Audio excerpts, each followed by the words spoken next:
With the pandemic that came upon us, the rise of video conferencing tools like Microsoft Teams and Zoom has led to more aspects of the sales conversation to occur virtually. And what began as a crisis reaction has evolved into the new normal.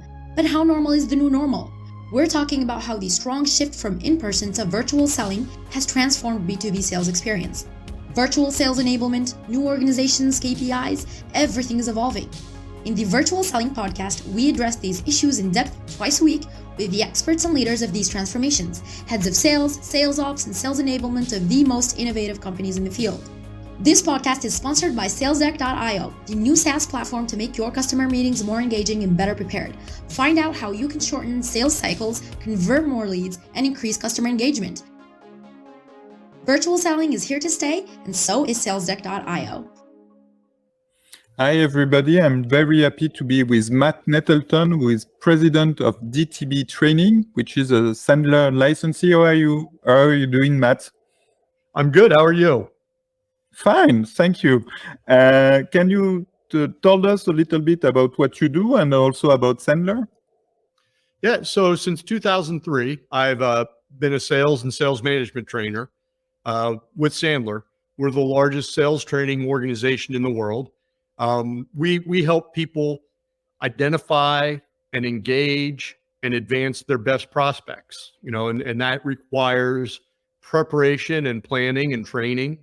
And we work with local market companies, small independent business people, all the way up to the world's largest companies like Salesforce and Microsoft and all the tech giants. So great. In my business, I've worked in about 175 different industries over the years. Wow, that's make almost all the industry in the. Well, it always amazes me. I think I've done it all, and then I get a phone call and somebody says, "Hey, could you help me with this?" And I'm like, "I never thought of that." And what is the last surprise you had? So the last one of my favorites, the last surprise was a company that does parking lot striping for property management. So when you go into the office building, all the stripes in the parking lot, their entire business for the last 30 years has been painting stripes in parking lots. Wow, that's a strange job. I agree with you. You learn things every day.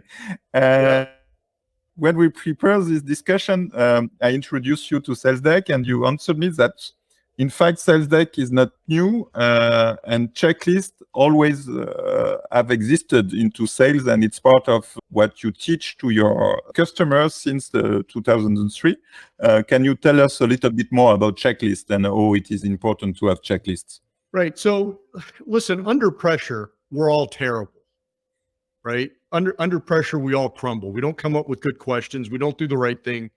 And so the real purpose of training is preparation. I'm a sports guy. I played American football in college. My son played rugby. My daughters play soccer.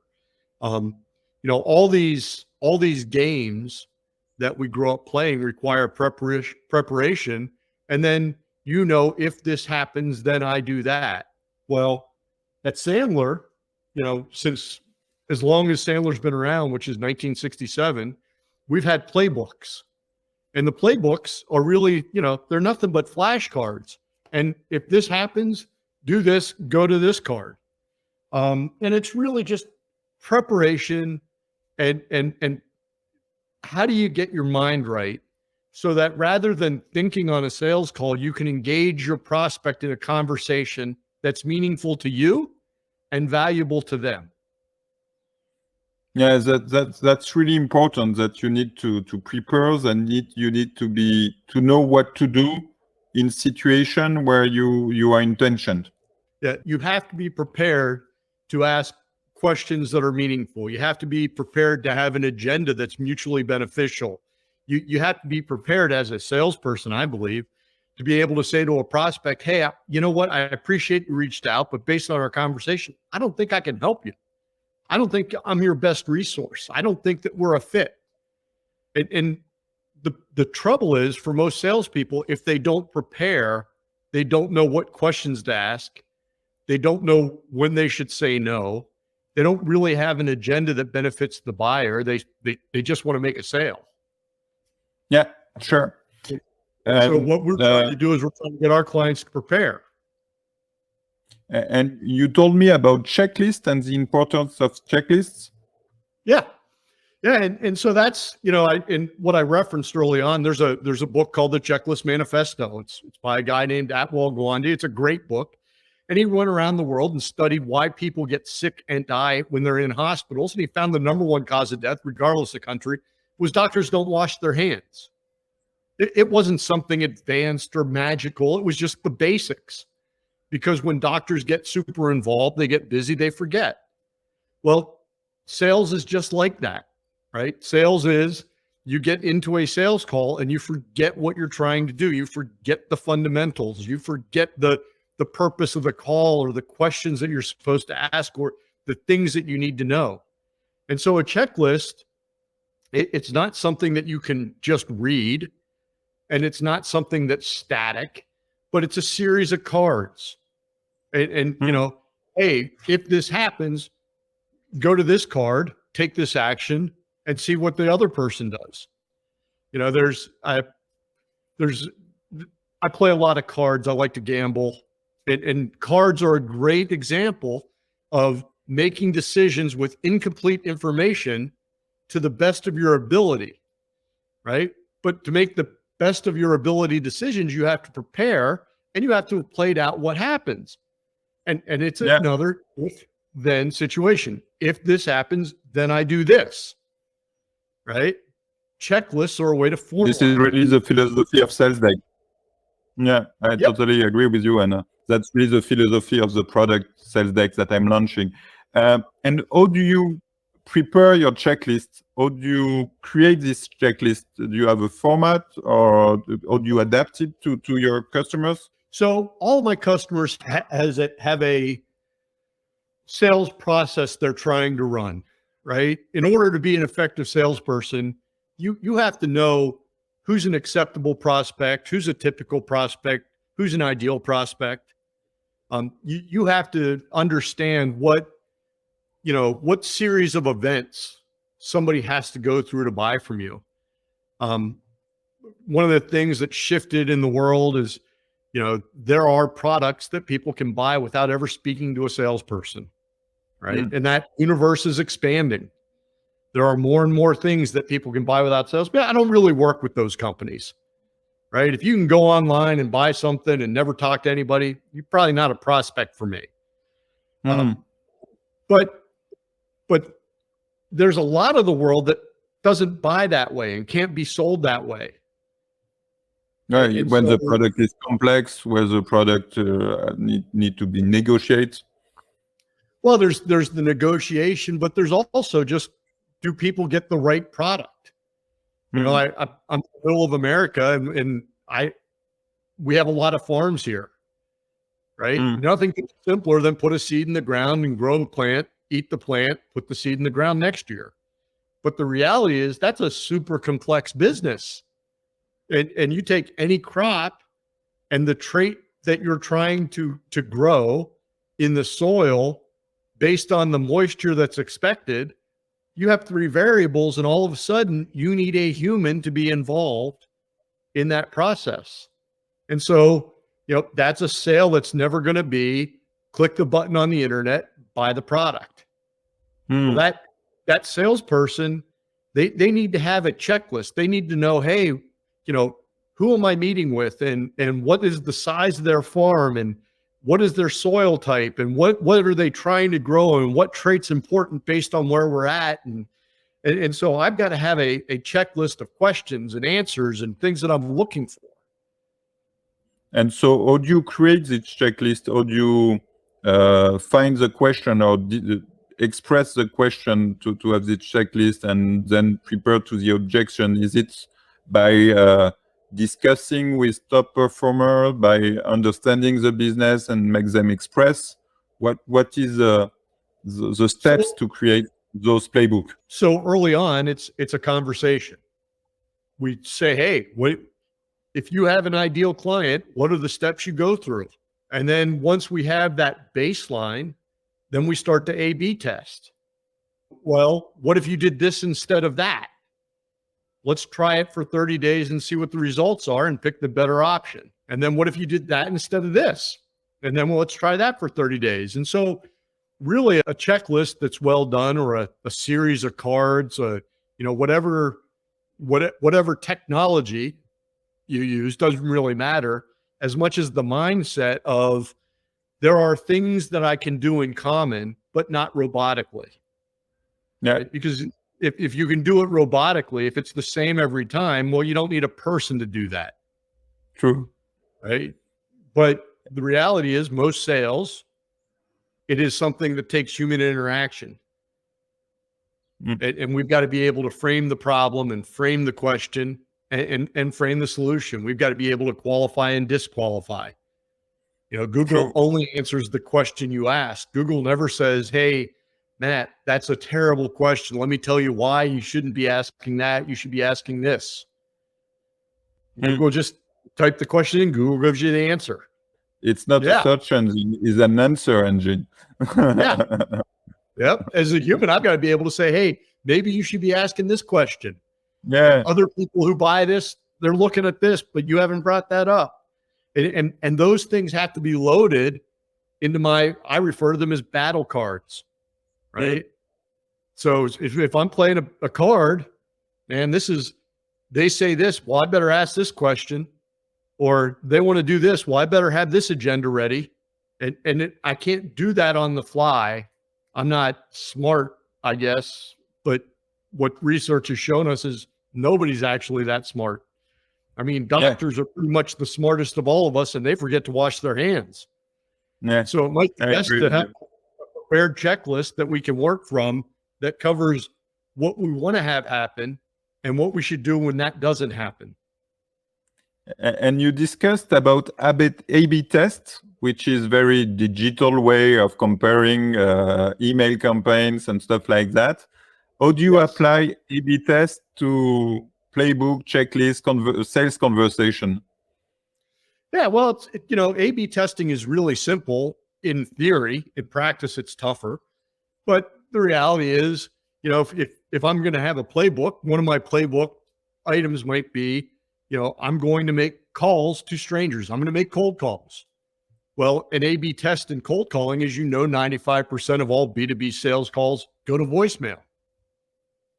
Right? True. So in my playbook, I should have a voicemail scripted out. Right? Well, that's voicemail 1. I leave that for a week, see how many people call me back. Then I try voicemail 2. Leave that for a week, see how many people call me back. Stick to the better one. By the way, most people aren't going to call you back on the first voicemail. So I better have a second set of voicemails. So when I call you the second time, I leave a different voicemail. And then I might have a third. And each time I'm leaving a voicemail, it has to be relevant and different. And for the love of God, it cannot be seat of the pants, just like I'm going to make it up as I go. I want to have that prepared. And each time I put something in my playbook, I want to be able to measure the outcome and change to the optimal outcome. And you do the same with discovery question with the real customer meeting and not before the meeting? So I walk into every sales call personally with a list of 30 questions that I know over the course of my career will take 80% of the call and automate it. Because 80% of my sales calls are identical. I believe that's true of every salesperson. And so I have these questions are written down. I don't have to think about them. I can just ask them as needed, off a list, printed and written in front of me, which allows me to listen to what's actually said. Right? So I don't wear myself out trying to think of the next great question. I've already got most of the questions here. But for that 20% that I actually have to think, I've got all my energy saved up. I haven't had to think yet. Right? And do you A/B test this question too? I'm on version 17 of my question set. Okay. So I actually keep track of complete versions. Yes. Okay, great. And so how do you compare because for email or for voicemail, it's easy to say, okay, this one is answering and this one is not answering. But for real question with real interaction of human being, how do you measure that a question is efficient and that another question is less efficient? So it's not whether it's efficient or not, it's whether or not it got me relevant information that allowed me to qualify or disqualify a prospect. Okay. So it's about the information you have collected. Yes. And so the questions that I keep are the questions that generate better conversations, that are more relevant and more meaningful. The questions I get rid of are questions that are, hey, it's a nice question, but it doesn't really help me understand whether or not I can help this person. And could you give me an example of a good questions and an even better question?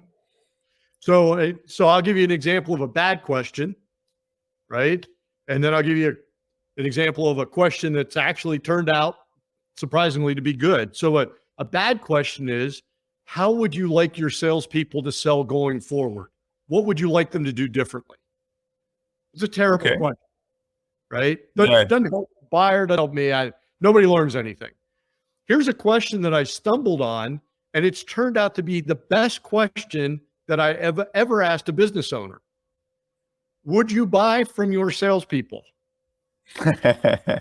And what is the answer? It's amazing because the answer unlocks so many different things. It unlocks whether or not they believe their salespeople are knowledgeable or competent or professional. It gets them to talk about, yeah, I would, but our process is terrible.